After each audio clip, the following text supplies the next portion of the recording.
Hey, welcome back to a new episode of Spilled Ink, where we spill the ink and spill the tea. I've been waiting to use that catchphrase since we started the show, by the way. I'm so hyped that I finally got to fit that in. Of course, I'm your host, Brandon Blocksdorf, and the amazing, astonishing co-host with me is... Hello? Max, Oh, you. oh, okay. Max Flowers. Hi. I thought you were going to say my name for me. I was going to Um, just let you go for it. We're still working out the kinks. what's up, everybody? Max, I'm so hyped that you're here with us because you are actually on the road traveling, and I'm about to start traveling in a couple hours. And because of our travel plans, everything kind of got shifted around, everything got moved. And we were gonna do all this like stuff, and we're gonna do, I think, thumbnails was the plan for today. But instead, we actually have a very awesome and exciting guest to join us today. The amazing Mark Jackson, all the way from the UK, coming to hang out. Hello, Mark. Oh, Mark, I know your work because you do so much stuff here in for Winchester, Virginia in specific. You yeah, do like the yeah, Alamo that is Film quite Club. interesting. In fact, I've got where have I got? Oh, yeah, so I've got. So I think the first thing I did was so I know Eric from Four Color Fantasies, Yeah. and he was one of a number of indie comic shops in the US that I approached at the start of last year. My plan was to try and get my comics into more shops, more indie shops, or just shops in general in America. And so I just started looking around, and then off the back of other creators, would see, like for instance, I found about Floating World Comics who are in Portland? Portland, yes. Yeah, great and shop. and that was through reading an interview with Charles Forsman, the cartoonist, the end of the effing world, and I am not okay with this. And he had mentioned those guys, so I approached them, and then somehow then that led me to another shop, and then eventually that led me to connecting with Eric. And out of everybody I connected with, they were all been great, but Eric particularly has just really latched onto my stuff, and it's just been really cool. And so he basically said, whatever you've got, we will stock it. So it started off with me stocking these little mini comics, Space Farts.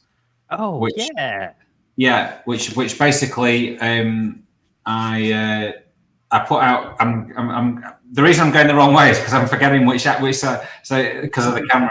Yeah, all the time. Yeah. Yeah. So they're just like little mini comics that I started it as like a 40-page comic, but then I split it up into little mini comics basically, so I could have some regular stuff to send to places. And again, that came from these interviews that I'd become a bit sort of not necessarily obsessed with, but I was watching and reading a lot of interviews with Chuck Forsman about him having serializing comics and liking that of getting comics out.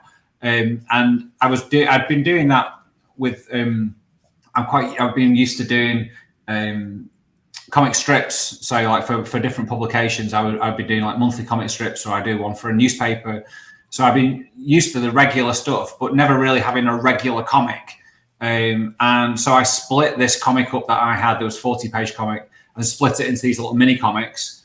So I could then go, oh, right, and this month now I've got this issue and this issue, and build it like that. And Eric was just, he took all these, he took some other stuff, and then and then that led.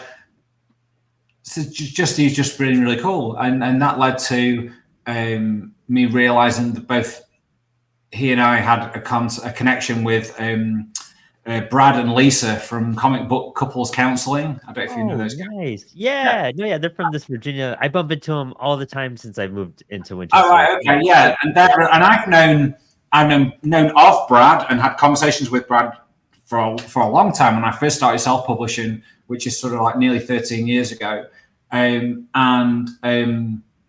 His handle, I don't think it is anymore, but his handle used to be Mouth Dork. on Twitter, and we kind of connected. And then at the start of 2020, I think I did this. I did a comic, a Magnum PI comic, and we had they interviewed me on their show for around about that time, and then so I can't think how it came about, but that was it. They do these screenings of the films at the Alamo. Is it the Alamo in Winchester? Yep. Yeah, Alamo Draft House. Yeah. Yeah, and they'd done one of. I don't know. They'd done one of the Ninja. They'd done one of the Ninja Turtles. And I think they'd done one of Howard the Duck. And around the time when they did the Ninja Turtles one, it must have been around about last summer, because I said, we're screening that because I organised a comics festival with my wife, and we're screening the original film at the end of our festival, and we just didn't have time for me to rework it to work for their screening. But then they said, well, at some point we'll come back to you and you can do something. We'd love you to do something for another screening, which they did. I think maybe only even like a month later, I did the one for Batman, the Mask of the Phantasm. Oh, cool! Oh man, I wish I got to dig up that poster. That sounds awesome. Yeah, so I did that, and then they so they asked me to do that one, and then when they start, then like the month after, or I think they gave them every month, they promoted the next one, which was Flash Gordon. And so that one I remember. I was like, I've got to do that. So that's the Flash Gordon one that I did. Yep. Love that. Yeah, which because I'm a big fan of that film, and so that was great fun to do. So I did that, and then I did which you can kind of see there. I did the Hellboy one. That one I was really pleased with. That one came out really well. I was really pleased with that. I'm a huge Hellboy fan. That's dope. Yeah, no, I was really pleased with that. In fact, this is my first name drop on camera, but I name dropped earlier off camera. But I don't think I've ever met him, but I'm in contact with Duncan Fegredo, who works on Hellboy, and I sent him that. Yeah, I sent him the and he thought it was cool. You like Hellboy's little legs. So cool. Yeah, so I kind of I know some of the guys that he knows, and through knowing those guys, he kind of always sort of he's latched onto a few things I put out on Twitter and stuff like that. So yeah, that's so rad. Yeah, dude, it's such a weird coincidence how all of that meshed up like with me, because when I moved to Winchester, it was like mid-April. And I was like, I got a Free Comic Book Day came up, and I was like, I'm new in the city. I don't know anybody. Like, I got to go find a shop. At least I got to go check out a comic book shop on Free Comic Book Day. And Four Color Fantasies was the closest one to me. And I was like, I'll just go check this. This sounds cool. Four Color Fantasies. They got good reviews. Blue shop. Sounds fun. And I go and hit it up, and Justin Jordan, the writer, was there doing signings and everything. And I had actually interviewed Justin Jordan way back in 2017 when I was writing for a website called Comics First. So like just getting there and just being like, oh man, Justin's here. Like, what a coincidence. And I got to talk to him and be like, I know you probably don't remember me, but I interviewed you, blah, blah, blah. I got a book signed. And then I got to talk to Eric on my way out. And I was like, I run a podcast and X, Y, and Z, and I do all this stuff. And he was like, dude, you got to pop in and, show us your stuff. And, as time kind of went on, I got to make the first punk anthology, and then Apollo turned into a publishing imprint.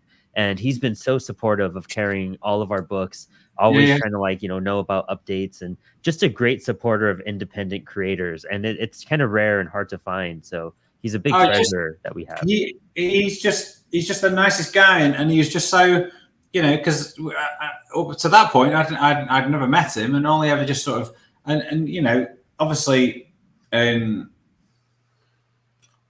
everybody has kind of like the imposter syndrome comes along every now and then, and you think, well, maybe he's not really that interested in my stuff, but you think, well, but why would he not be if he was stocking it? He's not taking it just because he feels sorry for me. I don't think so.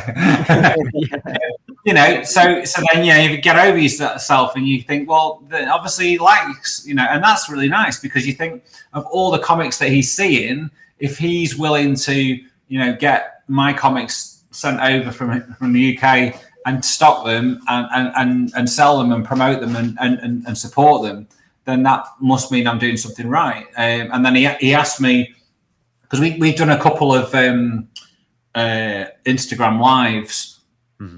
Whenever the comics that I sent him arrived, and on one of them he asked me to take part in the auction, the sketch covers.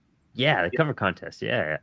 So he sent me a handful of comics for those, based on some of the ones that I said, send me. I did a Ninja Turtles one and a Spider-Man, and then he sent me a few, and I don't think I sent them back to him at that point. But then it was getting close to kind of November time, and there's a comics event. There are two comics events aside from the one that I organised. There are two that I'm involved with over here. One is in an area called the Lake District, and it's called the Lakes International Comic Art Festival. And it's a huge comics festival. It's very European in its model. So I don't know if you guys have heard of Angoulême, the French one. Oh yeah, Angoulême is an amazing convention. That's like my dream convention that I really want to go to. Yeah. So in terms of how it is, it's the same model. So it's not just like it's not in a convention center. It's basically as a festival. It's in the streets and it's in bars and comics literally fill the town, and so that's similar to the lakes. So it's not what you maybe are more familiar with in America, where it's just people selling stuff. It's panels, but it's all over. And then the other one I'm involved with is called Thought Bubble, which is basically an indie spirited comics festival with lots of big names as well, but there's a big chunk of indie creators there, but that is more convention, so it's like but it's got that indie spirit, so it's all comics. And I was going to that were a few guys that I knew who I thought would be good to do covers. So I'm fortunate that I got to become friendly with Charlie Adlard from Walking Dead. So Charlie's become it's become a friend. In fact, the studio that we have where I am now, where we do lots of drawing workshops with kids, Charlie actually opened our studio, which is really cool. How rad! So and then Sean Phillips and Jacob Phillips were also, and these guys I'm connected with because of the other festival. They're big parts of that festival. So I just said to them, listen, if I bring some sketch covers, would you guys mind doing some? Because this really great guy is doing really great things. And they said, yeah. So Eric sent me all these other sketch covers, and I got them to do lots. So Sean Phillips did a James Bond, and Charlie Adlard did a Walking Dead, and Jacob Phillips did. I can't think what that one was called. It wasn't a comic I was familiar with, but he did a great job. So that was really cool to be able to help him out that way as well. That's insane. I was wondering how he got so many good names on that type of stuff too, because Phillips are astonishing creators. I mean, I love everything him and Brubaker put out. I mean, great, super exciting stuff. That's his picture there. That's his Magnum PI. Oh, that's insane. Yeah, and so that the reason why that is quite important is because at the end of 2019, Sean posted that on Twitter on December the 10th, and that was the date anniversary of when Magnum first debuted on American television, so he posted that, and I was like, this is great, and it makes me want to make my Magnum PI comic. And he was just like, that, do it. And at that point, it wasn't even a thing. That was just me just saying it. And I was like, okay. And so at the start of 2020, that's when I did this little 12-page Magnum PI comic. That then ended up becoming one of my most successful comics I've ever done. That's sick. Wow. Yeah. I love how all that kind of came together for you too. And it's weird how you could just meet somebody virtually and how that could kind of transform your life and direction and give you opportunities you never thought would have popped up before too. Yeah, I mean, Sean's been great because, like I say, I've known him through the festival, so I've got a chance to meet him a few times over the past 9 years. Well, every year I've been there, and every year I go. In fact, he's been to, as of this year, he'll have been to my comics festival 3 times as well, which is great. And in fact, I actually met him. He came to my comics festival first before I'd been to the Lakes Comic Festival, and every time I see him and spend a little bit more time with him, obviously he's been doing it for a long time, and so I just listen to what he's saying and talking about. But one thing that has always been quite flattering, he's always said really nice things about my work, whether it be just directly or even introduce me to other people and saying something nice about my work as he's introducing me, which is really cool because he doesn't have to do that. That's just quite nice. It's a nice little, gives you a little pat on the back kind of thing and makes you think, all right, okay, that's all right. Because, it means a lot. And so things like that kind of spur you on a little bit and give you that little bit of you think, okay, I'm doing okay here. Keep going, The positive reinforcement goes a long way for a creator, to be honest. Like, it really does make an impact. Yeah, no, definitely. And just hearing somebody, saying something nice about your stuff, and because it's hard to know sometimes, I think you get to a certain point, or at least I feel like I got to a certain point where, not that I go, okay, yeah, I'm as good now as this is it. Every year I'm like, all right, this time last year I wasn't quite doing it that way. I'm now doing it what I like to think is better. I never look back and go, how I do it now is not half as good as it used to be, kind of thing. I'm always improving. But also what I do is, when it's quite nice when you look back at stuff, I kind of get to the point now where I can kind of look back, and the furthest I can look back, it all counts, I suppose, but the furthest I look back is sort of like a comic that I did at the end of 2018, going into 2019, where I feel that is a part of a set of comics that have then come afterwards. Meaning that I feel that even though when I look at it, I can see things that if I drew it now, I would do it differently. But I don't look at it and go, or I don't, because and this is like self-published stuff, so I don't sort of think, oh well, when I run out of copies of that, I just won't get any more printed. But there are certain ones that I have done. There's nothing against them, but I just don't feel it emulates the style that has evolved. So I feel that it's nice to have your body of work that is part of the same look and feel, even though what I was doing in 2018 does look, and it's more how I draw it, I suppose, and more how I think I'm just more, my lines are just more confident, and I draw in different ways, if that makes any sense. Yeah, no, definitely. Like, you've kind of defined yourself a little bit more. You kind of have your art has more confidence, and what it's going to be looking like and what the direction it's going in. When I'm sure before you're kind of figuring it out and placing those pieces still, in a sense. Yeah, I mean, I can confidently, and I've always done this, and I think it's important for anybody who's self-publishing, particularly because I always believe, and this is my thought, is that if you are making comics, your ultimate goal is to be working in comics. That is probably not the case for everybody. But that is the case for me. That was what my goal was when I came back to it. I was like, right, let's see what I can do. It wasn't like, oh, well, my dream is to just do these on the side and still do my other stuff. And that's what, pays the bills. I think, no, my dream is to pursue this, and I want to, make comics. I want to be a cartoonist and do that, however that, comes about. And so I would, anytime I was self-publishing a comic, I would always have a deadline, because I was thinking if you have deadlines, then you're working to that deadline, because you want to. The deadline most of the time comes from you're going to maybe launch that comic a comic show. So you know when your deadline is because you know when the comic show is. So you work backwards. So I would work that way. And it's a good way of working because what that does is if and hopefully when the person comes to you and goes, I would like you, I've seen that comic that you've done.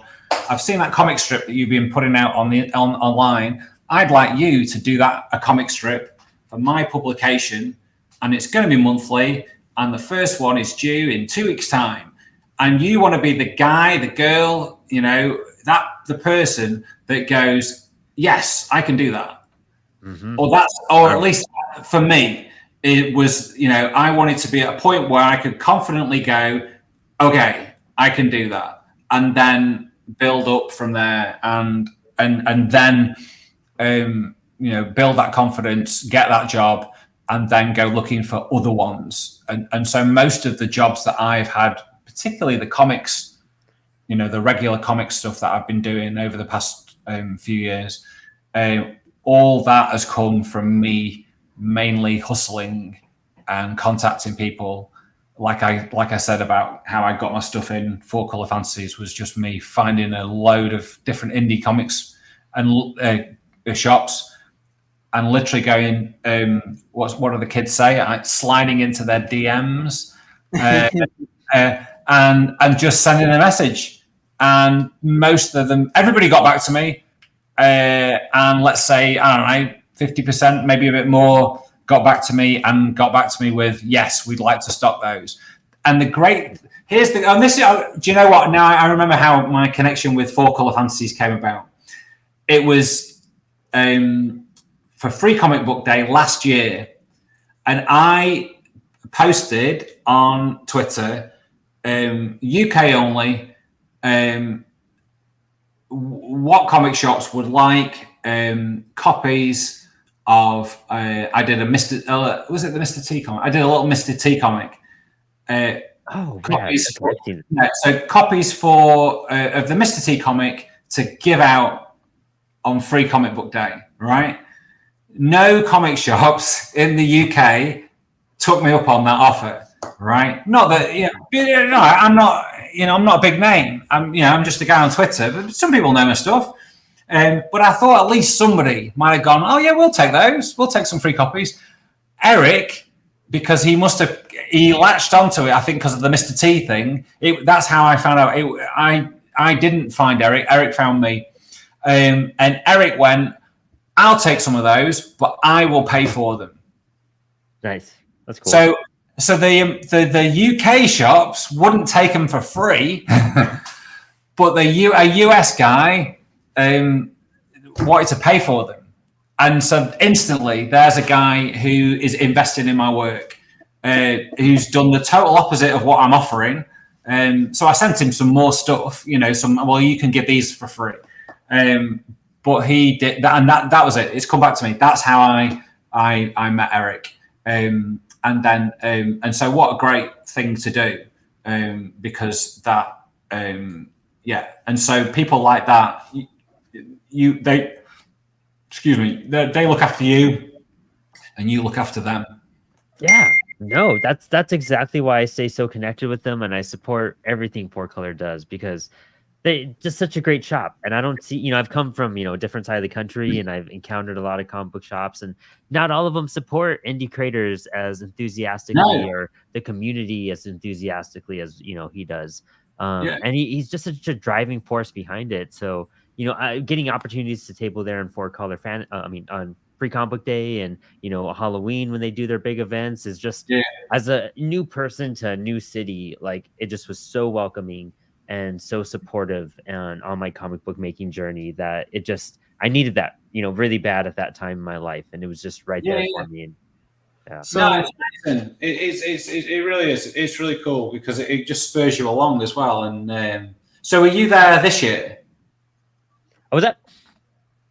Were you at Four Color this year for Free Comic Book Day? Free Comic Book Day. Yeah, we were hanging with Tom Sicoli and some other creators there. Some good stuff. Yeah. Yeah, that's what I thought. I thought you were. So yeah. So one day I will. I've said to Eric, I'd love to go go there. But I got to, so I don't know if but I got to meet him and his girlfriend Laurie just last month. Because me and my wife Jane, we came over to New York for the first time. That's right. Yeah. Yeah. So I had we had the opportunity came up to go to New York, and I have got all these contacts over there. I suddenly seemed to have all these contacts, and I'd always said, somehow if I could we can figure out a way of getting there. We have two children, so it's not necessarily as easy as just go, okay, we're just going to New York, and so we could figure out how that could happen. Maybe if we, got there, I could go to this comic shop that I'm connected with, and I've got the newspaper job that I do. That's an independent newspaper in Red Hook in Brooklyn.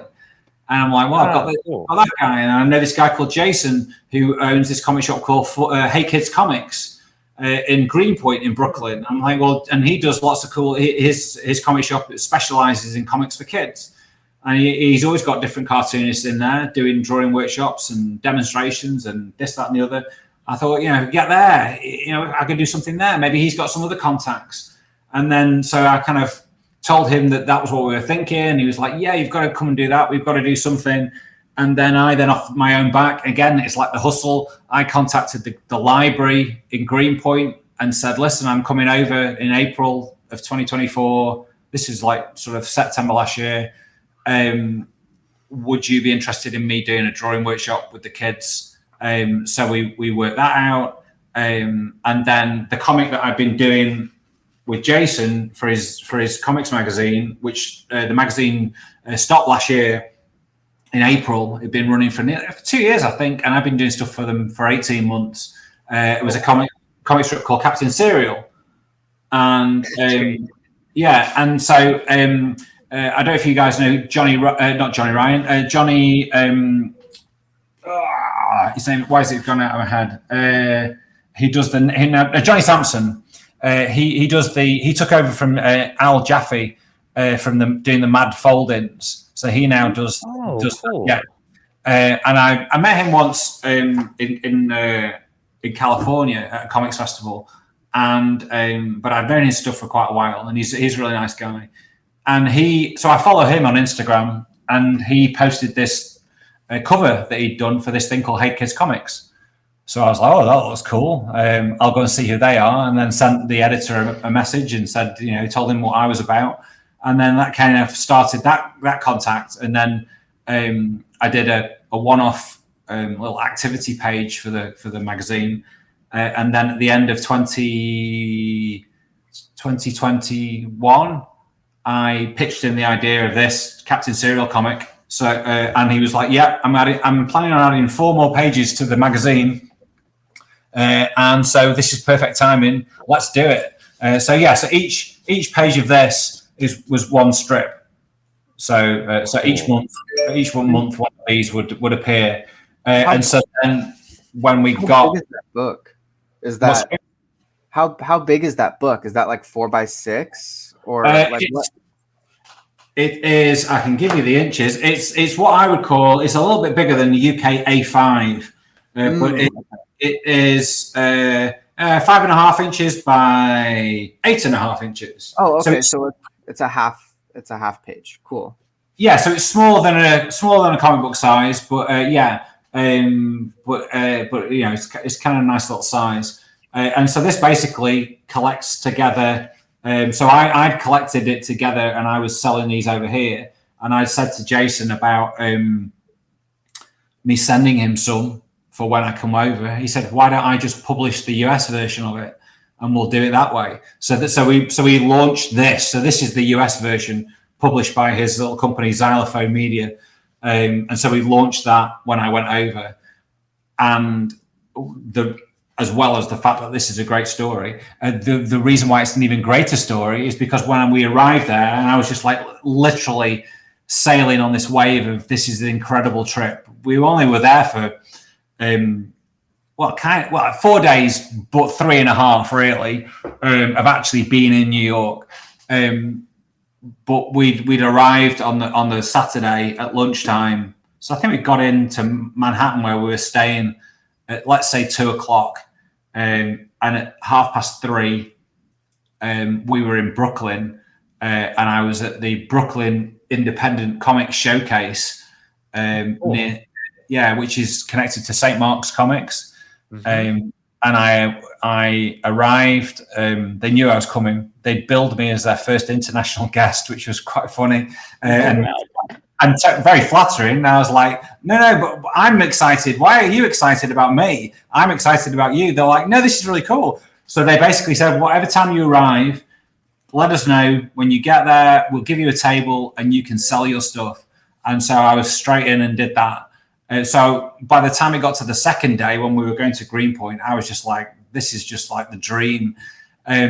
So we were in, and of course, you know, New York has always been such a big part of my kind of growing up, and you know, music that I love hip hop and all these things, the sounds of it, and just, you know, comics and, you know, skyscraper, you know, superheroes jumping from building to building, and water towers and all this kind of thing. I love a water tower. Never seen one before until I got to New York, and so just sort of being there, it's like, wow, this is great. I'm literally in this place that I didn't think even, you know, I knew existed, but it kind of didn't exist, kind of thing. It was like this fantasy place, and so then I'm in the shop that I've seen on Instagram, you know, all these times, and seen videos, and suddenly there I am, and there's Jason, and then suddenly, who comes walking through the door? But it's Eric and Laurie, and they'd done what would have been in total a 10-hour round trip to come and see me.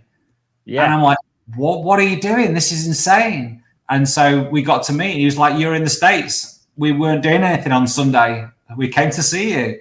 And I was like, well, this is just great.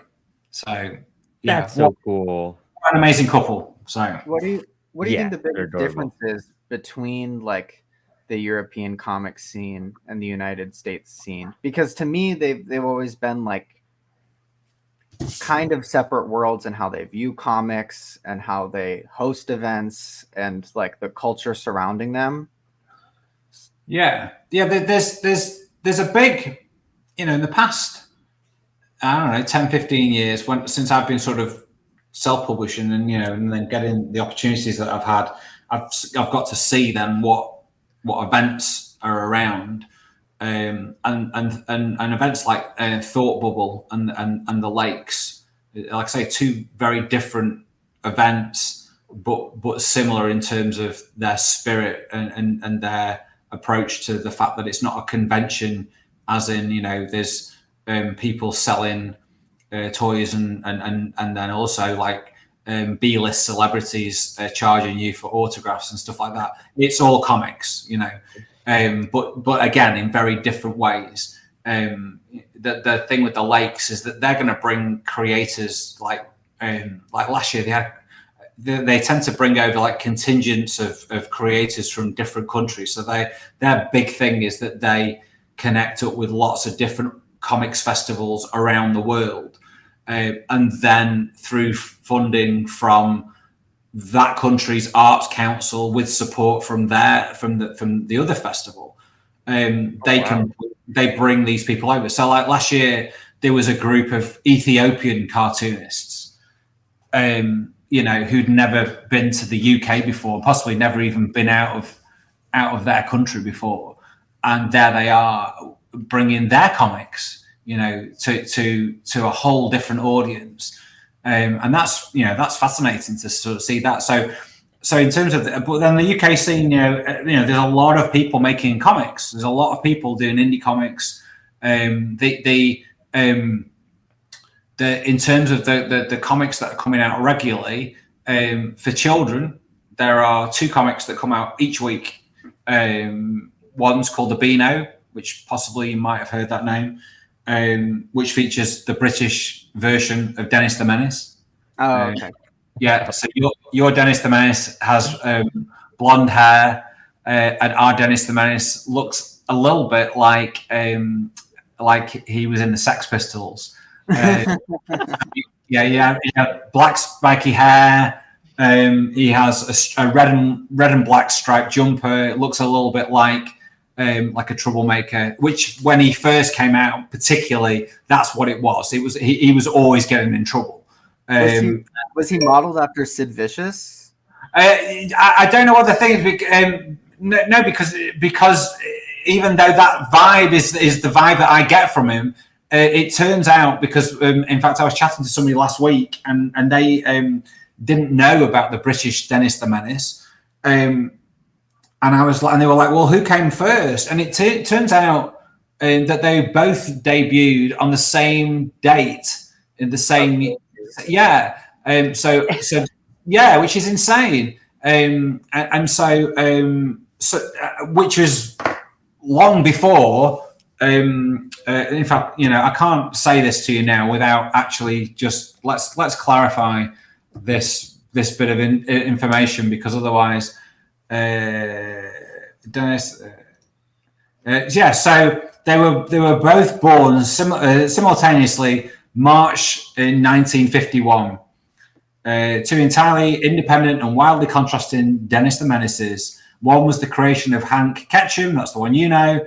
The other was the brainchild of British cartoonist Davy Law. So there you go. Yeah, and so 1951. No, Sex Pistols was the 70s. Yeah. But I always just think of him as that, and maybe that's because when I was reading it, even though I was young and I wouldn't have known who the Sex Pistols were, it was in the 1970s. So maybe my memory is making me connect it up to that scene, even though that scene was not something that I was listening to, and my dad wasn't. My dad was a little bit older. The Sex Pistols weren't really his era. So we have the Beano, and that comes out each week on a Wednesday. So interestingly enough, on New Comic Book Day is that's when it comes out. So New Comic Book Day for you guys is also the Beano Day, and then we have another comic called The Phoenix, which is another weekly British comic for children. A difference is that is Beano is probably more all the characters inside are very sort of on model. They have a style so it's the Beano kind of looks. There's a couple of strips in there that have quite a different look, but for the most part, it's very consistent, the style. Whereas the Phoenix. Every strip in there is very different. And do you guys have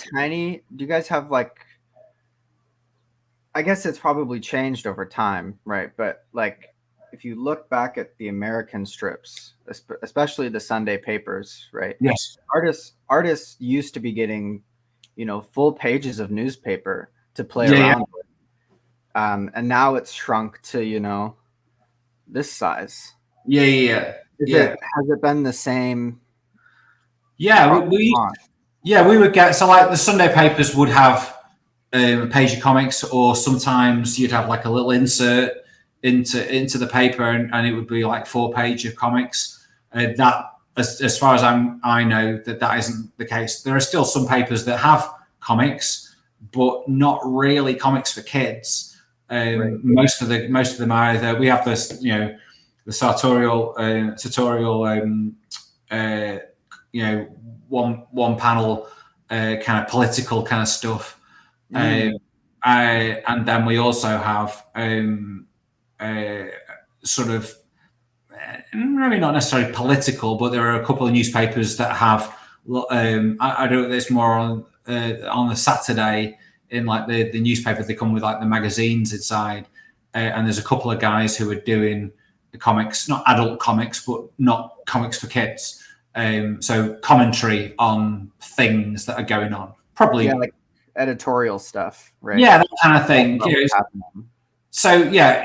little strips.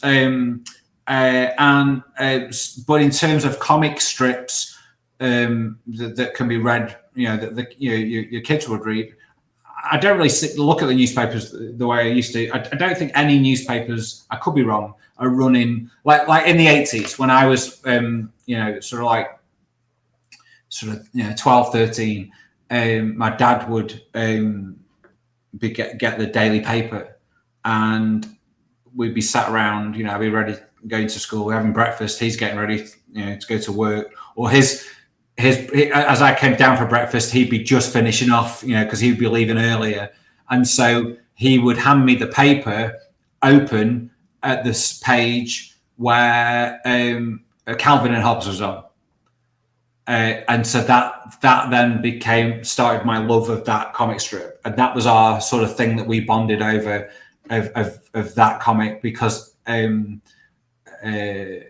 thing that I still love about Calvin and Hobbes is how funny it actually was. The drawings are just phenomenal. Bill Waterson's cartooning is incredible, but it was funny, not just like it was like laugh out loud funny, and so that really connected with me. I love Peanuts and Snoopy, but I think my love of that came more from the cartoons. Right. I could be incredibly controversial and say that most people, it's just me generalizing, controversially generalizing, but I sometimes think that people look at things with rose tinted glasses, which they do. We all do. You can't argue, in my opinion, Calvin and Hobbes is the funniest comic strip. People who say that Peanuts is funny, I believe, and it comes more from their memory of the cartoon. Yeah. Because I don't really, Peanuts is great, but it's not laugh out loud funny for me. Well, yeah, I mean, like, to me, like, Charles Schulz is like a great artist, and he's done a lot for the medium, right? But Bill Watterson has like evolutionized what it meant to be a cartoonist. Yeah. And especially the way that he because the Peanuts went on this whole licensing journey, right? Yes. Where they made the TV show, and Snoopy was on everything, and every kid had a Snoopy doll or a Woodstock or whatever, right? But Bill was always talking about how it's like the comic first. You know what I mean? He really cared about the medium and the stories that he was telling, and so he didn't do any of that licensing. No, which is incredible. Right. Well, but I also think that it lends itself to how independent artists operate now, right? Yes. He gave that famous speech on the cheapening of comics, talking about the artists being in control over what they do, and that's more than anything what independent publishing is about now, is choosing how you want to release your books, having full control over the process, and trying to share it with the world in the way that you want to. Yeah, I've become a fan of, and it's funny how you discover a new creator. I just want to go on record that I'm not knocking Charles Schulz, by the way. I love it, and interestingly enough, it's because when I was that age, when I was reading Calvin and Hobbes, I wasn't reading Peanuts. I don't think Peanuts was as accessible or widely as available. It was in books, but I don't remember seeing it in the newspapers. It must have been, but I don't remember seeing it in the newspapers. My exposure to those characters were from the cartoons, which I loved. And the whole thing about those cartoons, just the characters, the humor, the colors, the style of it. Everything's off register, and obviously I know that was probably crude animation, but I just loved all that kind of that style, and then the jazz, and again I wasn't, I was 12, I wasn't like, oh yeah, jazz is my thing, but now it's been in there, and that's why I love it, and a lot of that stuff that I love has come from that, but it didn't come from the comic strip, it came from the cartoon. So I'm very glad that he did do what he did, because otherwise I would perhaps not have known it. But now I can go back and look at those comic strips and get something very different from them, and get a lot of inspiration from them. The subtlety of cartooning, I've been inspired by the Peanuts comic strips. Bill Watterson stuff, I didn't for me, it was like just, excuse my French, balls out cartooning. It was just like a cartoon, and interestingly enough, because he never did that, it was like it was animated because there was, and I loved that energy. There was a lot of it. There was no, because Peanuts wasn't that. There was none of that energy in Peanuts. There was in the cartoon, but there wasn't for me in the strip. But Calvin and Hobbes was the energy of a cartoon. You know, you're like, whoa, you know, riding along. You're like, give me the next one of these, you know. Whereas Peanuts is very sort of laboured and slower and paced, and I appreciate that more now. It would have just escaped me when I was at 12, 13. That wasn't what I was sort of looking for. I wanted something that had that pace, and that's why I'm my other favourite cartoonist of that around that time is Sergio Aragonés. So Gru the Wanderer was something that I totally latched onto, and the energy of his cartooning. So did you enter cartooning like first, like doing like strips before developing and doing like, you know, sequential comic pages? Or did you kind of experiment with just like everything you could get your hands on? So when I came, I've always made comics. When I came back to it, sort of like 14 years ago, I started just making comic books, and which then led to me, you know, sort of the self-publishing those comic books, but then the jobs I was getting were doing comic strips. So my first published comic was for a newspaper over here, a 4-panel strip that I was doing. The newspaper came out every 2 weeks, so I was doing 2 a month, and it wasn't high pay, but I was getting paid to make 2 comics a month. I was like, okay, here we go. And so then what that did was that it got me the muscle of making comics regularly.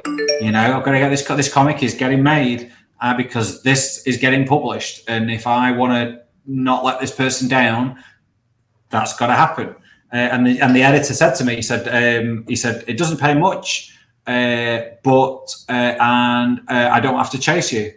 And I was like, don't worry, I'll make sure. So I got used to doing that, of hitting deadlines, and my style evolved in order to be able to achieve that. I also then had, my children were a lot younger, and working from home with young children, and not being the kind of guy that just closed the door and went, oh yeah, let me know how you get on with the kids. I'm in doing this. No, you know, I was like ready to go at any point. And so, even to this day, I sit in a way, even when, you know, my children are now at school, not now, but they are at school, and I'm ready to go at any point.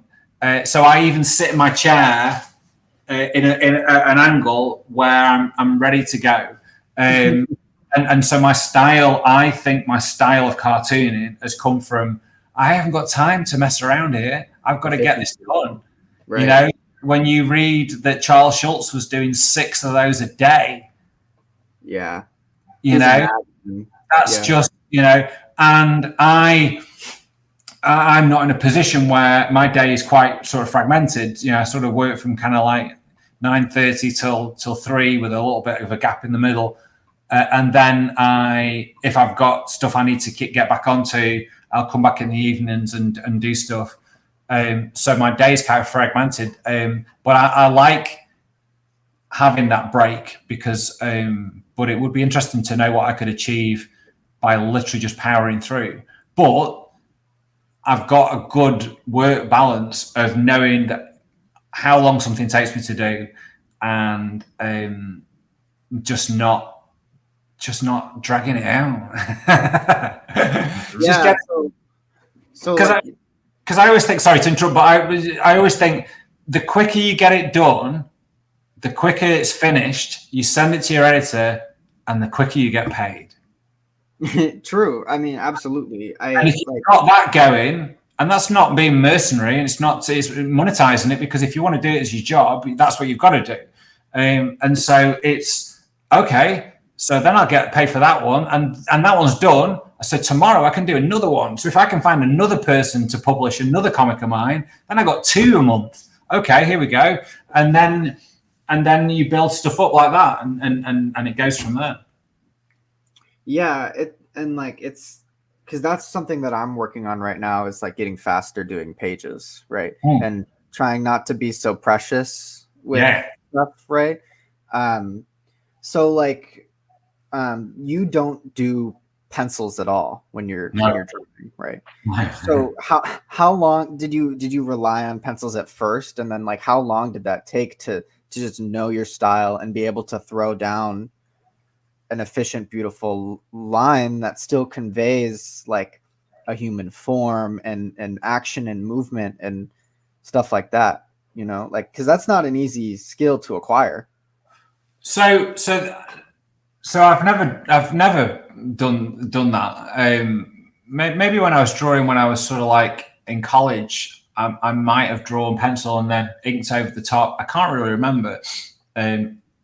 I just like drawing straight away with the pen, because I've got a piece of paper here.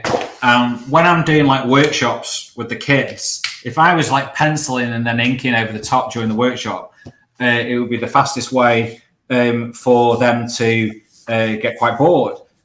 So if I was like capturing the spirit of what I wanted to draw just with the pen, it's like, well, maybe that's just what I just do. I don't need to draw pencils first. And so what I do when I'm so if I'm drawing like a comics thing now, the only time I'll do like a little rough something is and it's not even like thumbnails. I don't even thumbnail, so I just sort of draw like that, just a little bit of red there. But if if I've got a certain thing that I know I want to draw in a certain panel, that's like particularly just to get a sense of where, particularly if it's a character where I'm showing, and I do try to do that as much as possible, where it's the character's head to toe, so I'm not relying on close-ups. That was something that I got. I was sending my stuff out and about, sort of like 10, 12 years ago to different people, and the cartoonist Hilary Barter, who used to do Plastic Man, and I knew him from doing What The and stuff like that. He's just got this great style, and I'd sort of connected up with him on Facebook, and I sent him this comic I was doing, and he came out to me. He said, what do you want? What do you want from me? Do you want me just to say, yeah, this is good, or do you want me to just sort of tell you some stuff? And I was like, oh yeah, tell me some stuff. And he came back, and it was a critique, and he told me, I can't remember the bits that were the fun bits. He told me the bits I do remember were they're not negative, but they were the bits that stuck with me that I think about to this day, and that's what's made me a better cartoonist. One of the first things he said was, your first panel, I want to see where these characters are. Head to toe. You need to show them where they are. So you look at the classic comics, there's so many of those, every single panel, you've seen a full figure. Everybody becomes quite reliant on just, it's easy just to draw a face, but show where the character is, head to toe, and then you can establish where they are. And what I've learned over the years, and what I know when I do my teaching, is I said to the kids, you only need a few little lines to show where a character is. If you want to show that they're outside, you draw a little flower and somebody goes, oh, they're in the park, then that's it. If you want to then add more to that and flesh it out and add more detail, the trees and the leaves and this guy, oh, there's a little bird and stuff like that, you can do that. But if you can get away with, there's the line, there's the edge of a tree, or there's a flower, and somebody knows it's outside. Now, cartoony comics, you can do that more because it's that style, it affords that. Where it's a bit more realistic, maybe there needs to be a bit more detail because that's just expected. Right. but so that really stuck with me when he said that, and all the things that were that the constructive criticism is what got me to sort of do what I'm doing. But so in terms of how I work, no, I was never doing stuff with pencil, but I started because the job that I was a graphic designer, and then me and my wife ended up having a little graphic design partnership of our own. And then when comics started to come back into my life again, in terms of me just sort of looking at comics and not necessarily buying them because they're a bit more expensive. It seemed like quite an expensive hobby, but I was aware of what was going on, and I had been on and off. I still knew what was coming out a little bit, but not perhaps the way I used to do. But I was it then sparked me to then think, I want to make a comic again. And because I was in front of a computer, my natural thought was to just do it on the computer. So my favorite piece of software was Adobe Illustrator. And that's what I would, and I like that because I that had that illustration background. And I love what you could create in that. So I started doing these kind of crude I suppose almost like South Park kind of style comics, where I'd draw a character. So I'd have my little cast of characters that I drew on a page, and then I would literally copy and paste those characters into the scenes and make a comic like that.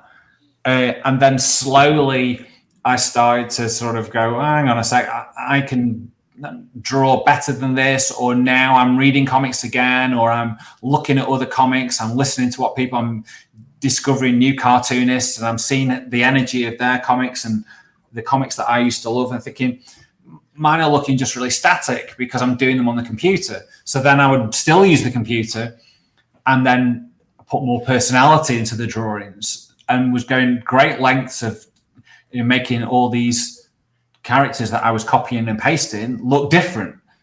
And then slowly it was like I'm coming back around to stopping making comics like a designer and starting making comics like a cartoonist. And then eventually that leads me to then having getting a Cintiq, and then going full circle. So I still draw all my comics in Adobe Illustrator, but they're all done by hand. So I just, if for instance I've got a panel, like where am I? If I'm trying to think of something like where are we at? Hang on, which one am I pointing to? Oh no, hang on, my finger. There you go, that one there. Hang on. This is terrible. The one there where he's smashing that down like that. Oh yeah, there you go. Yeah. Yeah. So I would probably just get I just do a quick line, just because I want to, because if I don't know if you guys ever do this, but if I'm trying to draw a full figure in a small box, I'll draw the first bit. I always draw the head. The face. It comes. A draw down. Something interesting that I discovered over the past few years is that the children tend to draw up. They draw feet up, and adults would draw down.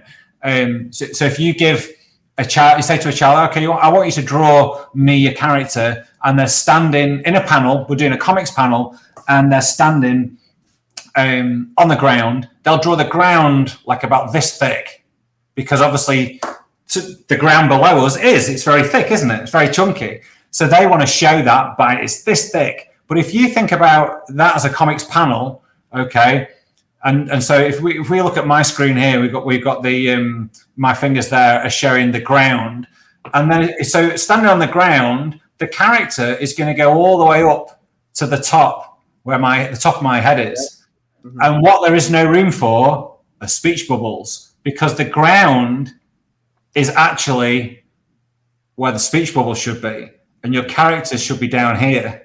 So I found that really interesting. That's how kids draw. So, but when I draw a character, if I just go straight in without just a little scribble behind it, more often than not, I do. The more I do, the less I do this. but if I've not done something for a while, the head will just be too big. So I'm like, oh, so whereas a pencil would alleviate that. So that's why I just do like a little sort of scribble and go, there's my circle for the head, just so I can see the proportions and go to not go past that. But I will go straight in to digital ink that face. I don't draw any expressions that way. It's the only time I'll draw anything is just like little stick figures just to get a composition. Yeah, I mean, that's why on this page that I'm doing, I'm lettering first. Yeah, I mean, so I know how much room I have to draw. Yeah.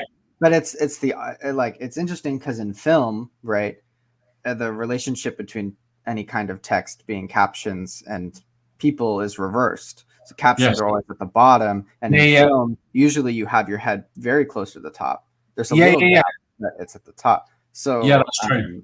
In comics, you're right, it's reversed. You have to make sure that there's always room above. So when you letter, are you digitally lettering? Do you have like a font, or did you make your own font, or do you still hand letter? No, so that's a font that, God, I can't do this at all. There you go. So that's a font that I latched onto 12 years ago. But what I do, I go great lengths to, so if you see the E and then you see the lowercase e, so I basically go, so I letter, so I'll just, I'll probably type up my script on like a notes kind of thing. And then when I come to each panel, I'll then paste into the panel, at the top of the panel, what's been said in that panel.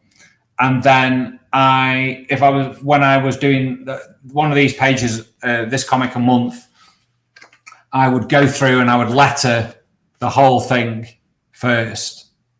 So I would letter the whole thing, and then finish all the lettering. And what I mean by that is changing the eyes to lowercase i's, nudging them up, making them slightly bigger, adjusting the gaps, the kerning between the characters, to make it look a little bit more looser, a bit more.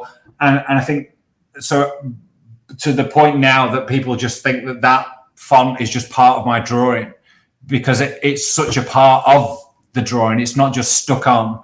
I wanted it to look like it was all part of the drawing.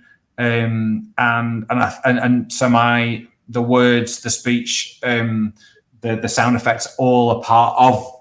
It's one layer as opposed to everything stuck on top. Right, and what you're doing really is modifying your lettering. You know what I mean? So in a way, it is kind of hand lettering. Yeah. Every single character I've done something to. If you watch me do it, you'd be like, really? No one's going to notice that. But that's what makes it. I can see, and that comes from my design background, I suppose, and doing typography of just kerning characters and seeing the gaps and seeing whether that gap's too wide or that gap is nice. Every now and then I'll just put in a bit too much space on something, because that is what can happen if you are doing something by hand. So I'll just let it go. But I can see, you stare at your stuff, and sometimes when you're constantly looking at your stuff, if it surrounds you all the time, you're like, why did I do that? Why did I not see that gap? And then other times I'm just like, yeah, I like that gap because I did that on purpose. But yeah, so there's a lot of time spent doing the lettering.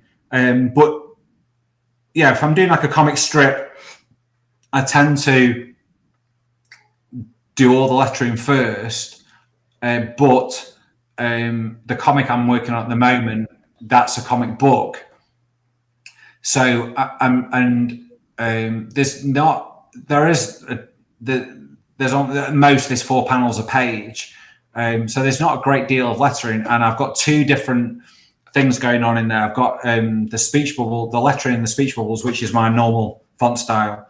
And then there's a narrative, which I don't tend to have, but this comic, which is a new Magnum comic, has got. So don't know if you guys are familiar with the TV show, but I'm talking about the original. Oh yeah, the original. Yeah, for sure.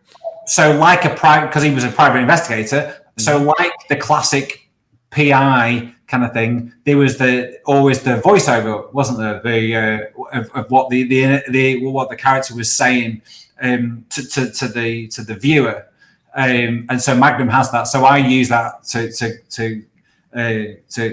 comedic effect, and so for this comic, I decided to letter the narration in a different font, and that font, to a certain extent, is basically just typed, like it might, like maybe it's been typed out on a typewriter. So the style of it is the font is American typewriter, but I'll put some words in bold and stuff like that, just for emphasis. But that's sped things up a little bit. So I'm lettering it, but some of it I'm just dropping the text in and then getting the drawings done, because that's taken more time than the lettering has done on this one.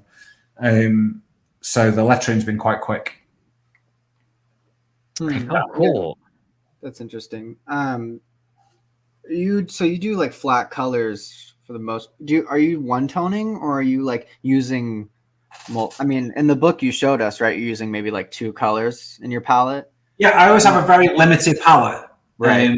So if you see in this comic, if you see the red, it's the same red everywhere. And there's only like, so I'll always have the same two colors for the background of the panels. And if you look at that panel there where he's on the floor, this, again, my fingers there, that one there. So the background is the green, and then the floor is the same green, but it's just 25% black added.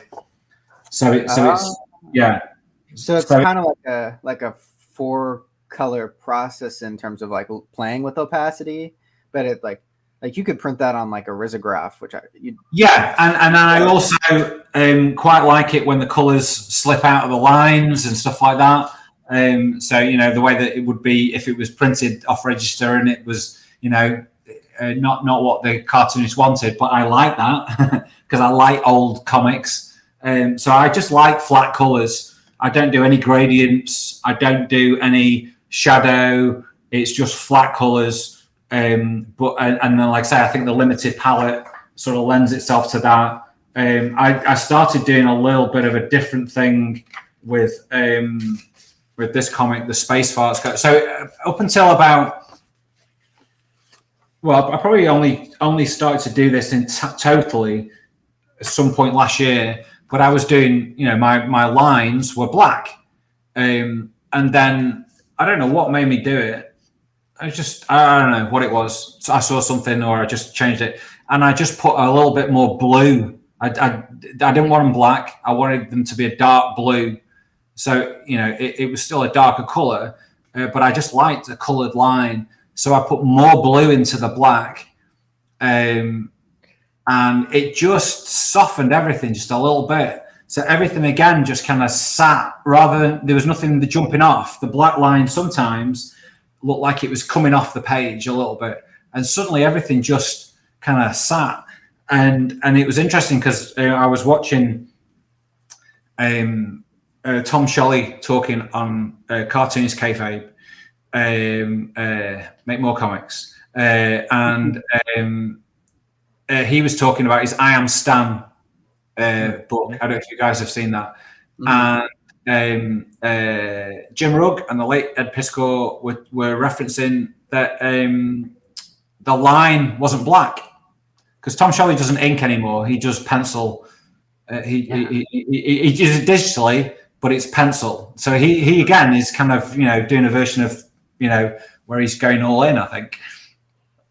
And he didn't use he was using like a brown kind of line, like a dark brown kind of line. And he was saying that about the ink. I was like, oh gosh, yeah, I know exactly what he's talking about.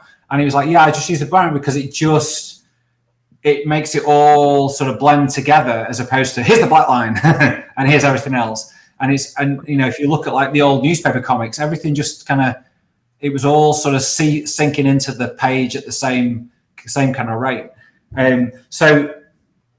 So I've just carried on doing that. So when I did the Spaceballs comic, the first version of it, it was a black line, but the new version is a blue line. And then I'll do things like this one, which is the comic that I took to the Brooklyn Comics show.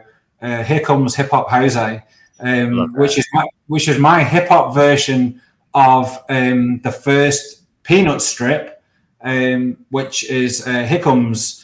The two kids are sat on the little curb, and Charlie Brown comes walking in, and they're like, "Oh yeah, here comes Charlie Brown, isn't he great?" And then the last panel is "How I Hate Him," that kind of thing. So I literally did 4 panels. So it's just cool. and it's the same thing. Well, here comes good old Hip Hop Jose, and then good old Hip Hop Jose, yes sir. Yep, good old Hip Hop Jose. And then my panel, the last one was Love That Guy. So it's the total opposite because hip hop is the greatest. So why would you not think, and so so that's kind of like a different kind of style. So that was like a dark darker, a different kind of blue. But yeah, just like the yellow, white, and the pink to give it that nice kind of style. Oh, cool. I was thinking Pink Panther cartoons, that kind of thing. They're a big influence on my coloring. So, yeah. Yeah, man, that's really cool. Neat. Yeah, super insightful, Mark. Dude, oh man, that's this whole entire thing of just hearing you explain the process and like your, how you kind of came about and the connections you've made and like where your journey has taken you over the last couple of years, like, and the types of comics you're focused on making. It's so interesting, it's so different, and I think that's what's so exciting about it is that it's not our standard art style. It's not our standard cartoon or even comic strip. You found a way to like merge so many things together and also create like an entire community here in the US that like you get to dip your feet into every so while when you get a chance. It's quite remarkable what you've done. Oh, well, that's very kind, thank you. It's all it's persistence, pig-headedness, and just thinking, well, this is just what I want to do, and now I get a chance to do it. I'm very fortunate, and there's so many different factors that come into that. Having a fantastically supportive wife who now has become fully submerged in comics herself, because with the Comics Festival and the studio that we run, and then was there when we were on our trip together in New York and just saw what an amazing, and for Jane to see this community and just how everybody's so cool and nice, and just how what a great kind of world it is. And it was interesting to come to America and see that, because obviously there are a lot of people making comics over here in the UK and always have been. But obviously it was a smaller place. You can be in a town and be the only person who's doing what you do. It's really been quite cool because people know me, hopefully for the most part positively. They know me as the comics guy. I'm sure there are some people who know me as, oh yeah, it's the comics guy. But for most people, they're like, you're the comics guy. I'm like, yeah, that's right. Or Cartoon Mark. I'm like, I'll go with that name. And a lot of that comes from getting my stuff out there, working with businesses as well. It's come full circle, and some of the companies that we were doing stuff for, with for the graphic design stuff, which that's really kind of like it's kind of gone to the side, and everything. The comics has totally taken over. And I didn't know that was going to happen, and it's great that it has, But some clients that I used to do stuff for, not particularly exciting stuff, little sort of graphics for their companies, I've latched onto the comic stuff, and now I've got more work from them through my drawing than I did through the graphic design stuff. I've got one client who I used to do these tiny little jobs for. the kind of job that you could barely charge. It took you no time to do. And it's like, and then I went in for a meeting one day. This is about 6 years ago, and just mentioned that, I do comics and I'm a cartoonist, and that's sort of running in parallel kind of thing, and I'm going to schools and stuff. And I came out of that meeting with a commission to draw a drawing of every single staff member in my style, which then 5 years later, when they were celebrating their 25th anniversary. This year they're celebrating 30 years. 5 years later, that same client came back to me and wanted another cartoon because they got new staff and various things. And I've done that again. I've illustrated cartoons for all their website. And they're an engineering company. Then it's not, by their own admission, it's not the most exciting thing to visualize. So, or the photographs of engineering stuff isn't very exciting. But my client wanted something different, and so I illustrated all these cartoons for the website. So I'm getting work for comics, and then it's interesting how it comes and goes into other places. I do stuff for cafes and stuff like that, and the local cinema, which is kind of what was cool about doing the stuff for the Alamo, was because I've been doing posters for my local cinema since 2019. So shout out to Jordan at Cinemac. That's because even cooler. You found like different avenues just to make this work, and just to find how comics can like give you work and give companies and other places like the insight of what comics can do, because it's not all just superheroes and punching and whatnot. No. We found very great creative ways to like show this to the world, and I think that's the whole point of indie comics, is showing that there's more out there than what you just see on the big two all the time. Oh, totally. And I've been very lucky because through various different connections, the past sort of 5 years, I've done work for two charities that benefit children in Africa. Cool. And I've done comic books. I've done a printed comic book for children with disabilities in Rwanda, and kids that have struggled to know where they can drink water, where they can get clean water from, and they're also disabled, and they have all these other, it's hard enough that they can't find clean water, but then they've got disabilities, and then I had to do some extra stuff because then the coronavirus came along and clobbered them again, and I'm sort of drawing these children that I've never met, and they've never seen themselves drawn in a cartoony style. It was a bit more subtle, it was still my style, but obviously it wasn't, it was manic, but it was getting a chance to do this thing, and that was incredibly rewarding. And then doing that then led to me doing something else, and I've now been doing some comic book stuff for this charity called 1 Billion, and they get digital. It's all about literacy digitally, so delivering things on iPads to kids who don't have access to books, and they've latched onto me, and I've been doing comics stories for them. So yeah, it isn't just superheroes and funny animals running around or Magnum PI, although those things are fun to do. That's so cool. That's just, finding ways to continue your passion and your joy. You know what I mean? Just reinventing it to make life work for you in a big sense too. You know what I mean? Like, you have a drive, you have a vision, you have a certain style, and it's become your life at this point. I think that's something that all of us creators are aspiring to do, is somehow like figure out how to make this work into our day-to-day. And that's the thing. I think that's the key component, is working comics into your day-to-day to make it your literal day-to-day, finding that avenue. Yeah, that's totally. It kind of becomes all consuming.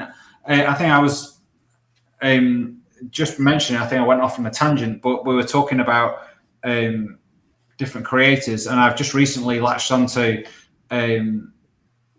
Michel Fife, his stuff. Oh, cool. Yeah.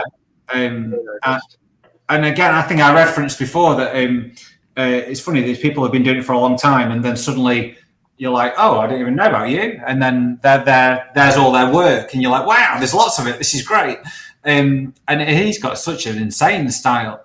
But he's just brought out a book about self-publishing, about creating his Copra comic book, literally called Creating Copra. I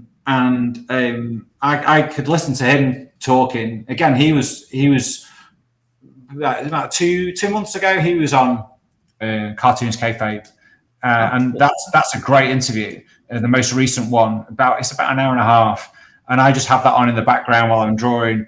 I just find people talking about their process really interesting. Our favorite thing. Mm-hmm. Yeah, especially when it clicks, you're like, all right, okay, I do that. That means I am a cartoonist. Exactly. I'm on the right track, right mindset. Yeah, like I'm doing something right. You know? I do it too, and just like the change with the lines. And I think that again, you suddenly think, oh yeah, we're on the same page. I understand what that's all about. But yeah, that's a good interview. But I've been, I listen. I find listening to people talking about. There's some great interviews on that channel with Kevin Eastman and Peter Laird, and I've been working on the Magnum comic because that's got to be done. It's coming out at the end of June. And at one point, I wasn't sure if I was like, I just don't know whether I'm going to get this done because I'm juggling it with paying jobs, but have had to sort of spend some time and go. I've got to work during the day on this, otherwise it's never going to get done. And I've been doing some evenings and stuff like that. And suddenly, I've gone from being not even halfway finished by any stretch of the imagination to just having just 4 pages left. But I've been listening to Kevin Eastman and Peter Laird, telling their story, and I've listened to it a few times. But it's just that just listening to those guys talking about creating those characters and the early days, I find that very, very inspiring. Yeah, that's the great thing about that channel, and that's what's inspired so many creators to do stuff, and it influenced all of us. Like Apollo City Comics wouldn't have been around if it wasn't for kayfabe, because I saw that show and I was like, that's what I want to do.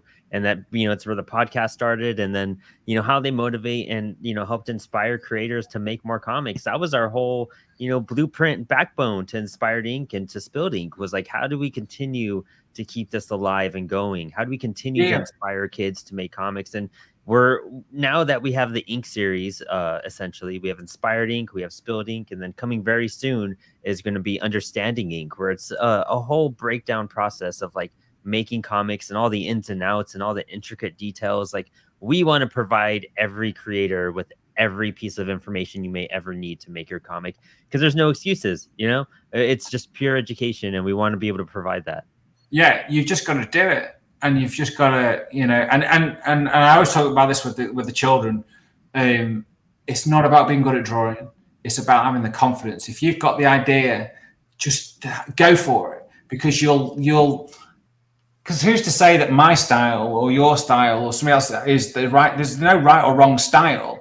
It's if you can tell a story with a sequence of pictures, and somebody can look at that and they can look at it without even reading it and get a sense of what's going on, even if it's not even the right story, but they can figure out a story. They go, oh, I think this is happening here. Then that's great. That's what it's all about. And then if they then read it and they go, oh yeah, I was right, or oh no, I didn't realize, or then there's some extra, But it's all visual storytelling, and I think it's just building up that muscle of making comics. And the only way to do that is to just keep making them. I go through spells of where I'm doing comic strips, and in 2020 I was mainly doing comic strips, but both for the publishers and then web comics, but I was doing just comic strips. And so the Magnum comic is the new one is the first comic book I've done since, I did do one in 2020 with first time ever with another writer, a teacher called Ronnie Sarig. He's from White Plains in New York, and he contacted me and we did a comic together. based on this story idea he had, and I helped him turn it into a comic book kind of story. But the Magnum comic has been quite an eye opener. It's quite a tough one, because it's a real thing of you've done a page, on to the next page, and then okay, this one's blank, okay, and because it's not for the most part, this particular one is mainly the same character. It's how do I make this page look different than the last one, and but suddenly I've found that I've created this comic which I think is the best comic I have made, which is but who knows, everybody might hate it. But that's always the afterthought, you know what I mean?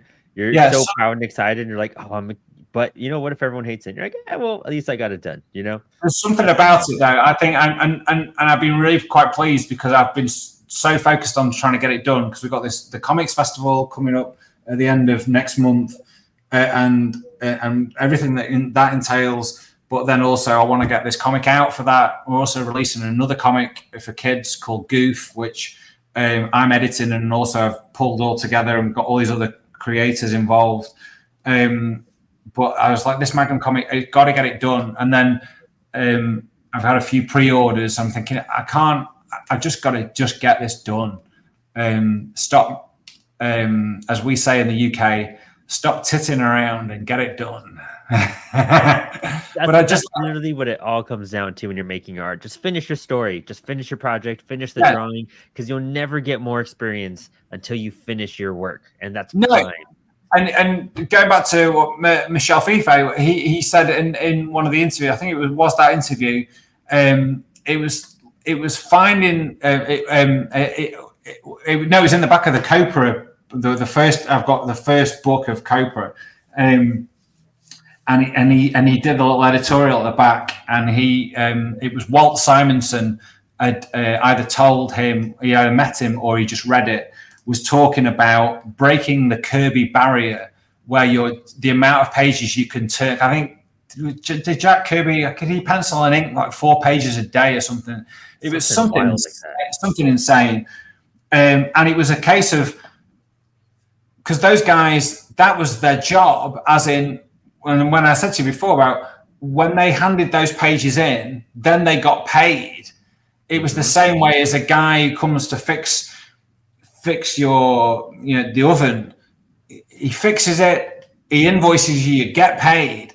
And they weren't like, they're now deemed as these, rock stars. But back then they were guys who were just making the comics. That was just their job.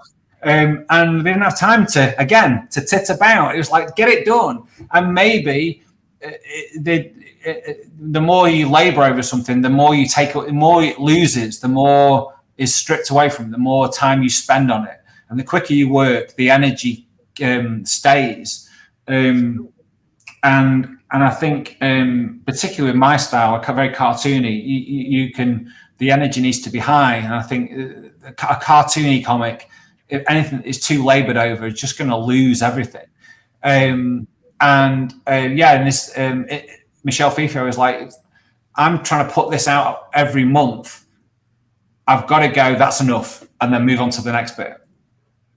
And that takes confidence. And that's what I've been like. Yeah, this looks all right, because I can't. If I redraw it, I don't know what it's going to. Is it going to look any different? When maybe it's worse. Maybe you did your prime stuff on that first one, and you're gonna I might look at something and then go, as I see the pages unfold, you then look at it as a set, rather than like when you're doing the comic strips. You see it all there in one go. I see from the first panel to the last panel, and I see it, and I see how it all, and I go, okay, yeah, that's flowing. Or maybe that panel there. Do you know what? I didn't need to do a close up on that. Maybe it would be better if I drew the whole figure. And I can copy it, move it over to the side, and draw another thing in there and go, yeah, that's better, and do it like that, and just kind of. But when you're doing it as a comic book, it's only till you start doing more and more pages that you start to see it as a whole thing, and then you go, oh yeah, that's working, or maybe I just need to. I might just, that panel looks a bit like that, the other panel on the other page. Let me redraw that kind of thing. So, yeah, dude, that's amazing. Yeah, you're completely right about that. That's where the confidence kicks in, because you could second guess yourself all day. You can make edits all night. Like nothing is ever going to be fully complete in your head sometimes, and it takes a lot to reach that point. And knowing when to stop and be like, this is as done as it's going to get. We gotta start practicing the next thing. Well, it was George Lucas that said, projects aren't finished, they're just abandoned. True. There you go, man. That's awesome. And I was like, well, there you go. Some might say if only he'd abandoned Attack of the Clones a little earlier, we would have been all right. But, but you know what? I enjoyed Attack of the Clones at the time. Oh, yeah. I still enjoy it, honestly. I still enjoy it, honestly. Yeah, I haven't watched it for a long time. I went through and started watching all of the Star Wars stuff in chronological order, like and everything. It's interesting what stands out and what doesn't, and what's like that definitely should have been fixed. Well, I always say, in my opinion, The Phantom Menace is more of a Star Wars film than The Last Jedi is, and that's controversial. 100%. Hands down, for sure. I can't. That's my little Magnum PI for you there. There you go. Yeah. Dude, I love the triangle mustache. It's so awesome. Yeah, I love doing the mustache, and it's definitely got bigger and more rampant. And again, if I was to go through and look at all the pages, you've got to get the chest hair in as well. If I was to go through and look at all the pages, consistently, it probably looks quite different throughout.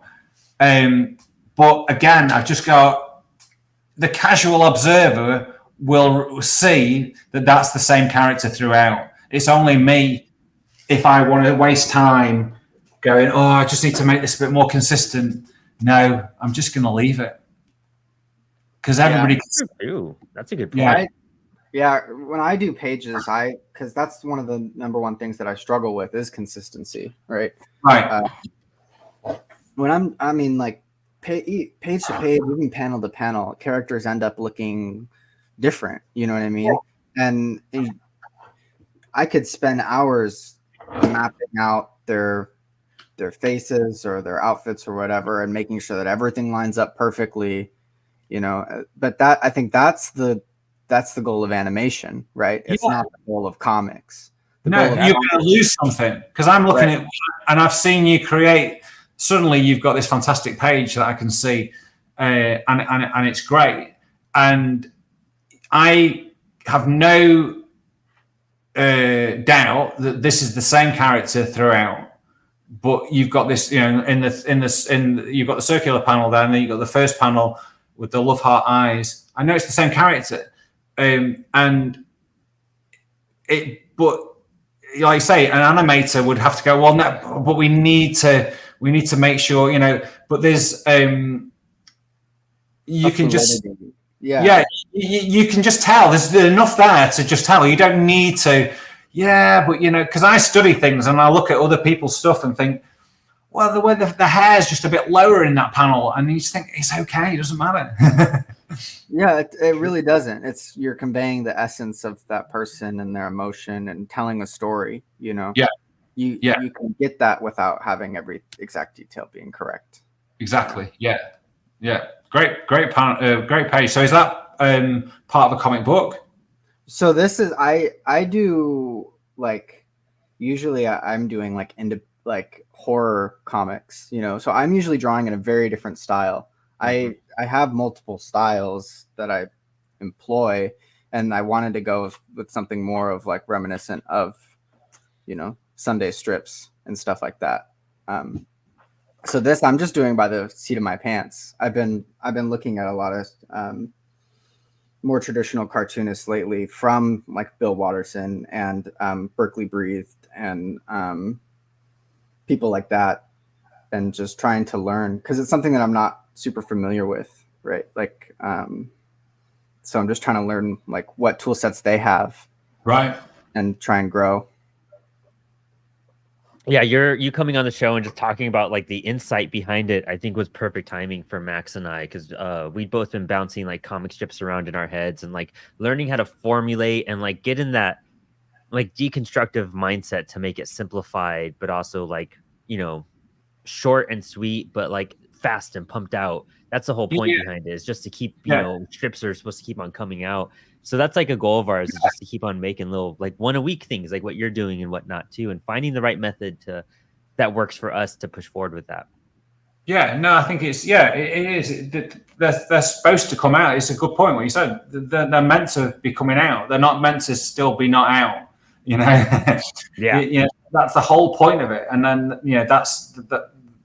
those are the kind of comics that inspire me. The comics that were, because that's what I grew up with. I wasn't looking for only one issue of Gru the Wanderer. I was like, well, when's the next one coming out? Exactly. And then let's have another one. To a certain extent, I'm buying the same issue of Gru the Wanderer every single month. And that's the great thing about a comic strip, is that you're basically getting the same thing again, but you're reading it, and you're reading it because it's Gru the Wanderer didn't have these big overrunning story arcs. They had continuing stuff, but it was the same thing. It's Gru is doing this. There's Cheese Dip. There's some other characters that are attacking him. He's done something to a village. It's the same thing every time, but it's slightly different, and you're buying into it, and you want more of it. You're not like, oh, I only need one Gru the Wanderer. I'm all right, thank you. No, I want more of them. And luckily, people like Sergio Aragones and your Bill Warsons and your Charles Schultzes would, well, here you go. Here's some more, because I'm still doing more, That's the great part, is like going back and just like, oh, now I have a different type of comic to study, not just our 22-page, books that we're used to, or ash cans and stuff like that. Like a comic strip is so deconstructed to like, story essence and drawing essence. Like it really reconfigures your brain a whole lot. And I think that's fun. It's just like going back into something that feels fresh in comics in a sense. Yeah, no, I was doing a comic, or I was about to embark on this new thing for the newspaper, and I wanted to do something different. And I started reading. We didn't really get Crazy Cat over here, so I had to find. I got a collection of Crazy Cat. It's such a freewheeling comic strip. Yeah, for sure. Yeah, to just think slightly more abstract, and again, just think it's very abstract, but can I use that to my advantage and tell some little comic strip stories in that way, and so I did so I have certain things that I know were inspired directly by different things, and then also I'm a really big fan of the comic strip Cul-de-sac by Richard Thompson. And if you've never heard of that comic strip, you should check it out, because I think that's one of the greatest comic strips. It stands head and shoulders. It's like Calvin and Hobbes, but it's just really weird. Nice, that sounds fun. And the drawings are phenomenal. If you don't know Cul-de-sac, you've got to go and check it out after we finish talking, because it's just phenomenal. Have you always love that. Have you ever looked at Doonesbury? Yeah, I know. Yeah, I know things like that. Yeah. Yeah, it was interesting. I was on literally a ferry to Alaska, because I moved there recently, and they had a little library on the boat, right? And so I was putting my comics into the little library just so people could take them and have them, just for fun. I had a bunch with me, so I was like, whatever. And on that shelf was Doonesbury. All right, okay. And I was like, this is awesome, and I just immediately picked it up and read the entire thing. It was just a little collection of stuff. But it's magical when you just stumble across or a story that you haven't really seen before, and it's like there's this whole other world out there. Yeah, and especially when there's lots of it, and you're like, oh look, there's lots of this. So cool. It's nice when that happens. Well, Brad, Mark, I mean, dude, thank you so much for like coming to hang with us today. I know you got to get going. It's a bit late for you over there in the UK as well, but like, I really appreciate you coming onto the show and just giving us like a bunch of insight and just popping in. And we got to do this again with you too. And definitely, I've really enjoyed it. Thank you so much for having me. It really means a lot when anybody wants to have a chat. It makes me feel like a real cartoonist. Well, and it just all the knowledge you have and like everything you've done is just fascinating, especially for us creators. And like, I think it's knowledge that needs to be shared. I think it's stories to be had and like enjoyed throughout the community. So I think this is gonna be a very valued episode for people to go back and just listen to the people, the names we dropped in here, things you could go research, you know, techniques you should like kind of think about and deconstruct and try. Like, you've given us a whole lot. Plus, comic shops for people to look into that are indie creators, because these shops support indie comics. Like, there's so much here besides just hanging and drawing and, you know, getting through the day today. So thank you so much for that. Four Color Fantasies and Hey Kids Comics in Greenpoint, Brooklyn. Those are my two guys. Right. Four Color, our boy Eric. I shot him a message too when we were hanging out, so he might he's gonna check out this episode and everything. Super excited. Oh, fantastic. Yeah. Thank you so much, guys. I've really enjoyed it. And Max, that's a great page. Thank you. I appreciate it. And thanks for coming on. All right. Thank you. Well, thank you guys all so much for hanging out with us this afternoon. I know this was a much earlier episode than usual, but with a great reason as well. So we're super hyped. Next week, we're gonna have we're gonna be inking with Jimmy Reyes. I'm super hyped with that. He inks a lot of David Finch's work, so this is another special guest that's coming on. We're really excited to have all these special guests wanting to be part of the show, and we're gonna have a lot more coming with Spilled Ink. From June is coming up. We have a lot planned. We're even planning some jam nights with some you know, creator imprints, and we'll have a lot of people here doing stuff. And then we're going to be rolling into some manga stuff coming in July with Moonlayer Studios and some fun people like that. So thank you all for sticking around. Go hit up Mark Makes Comics on, I think, all of your socials, I believe, right? Yeah. Awesome. And where can they find your work before we sign off? Yeah, so markmakescomics.co.uk, and it's Mark with a C, M-A-R-C, Makes Comics. Nice. Go hit that up. Go support another local creator, and I'll try to post up your posters whenever I come across them in town. That's cool. Show everybody. Yeah, definitely. Well, thank you all so much. And don't forget, thanks for hanging. Stay creative and stay inspired. Get that outro.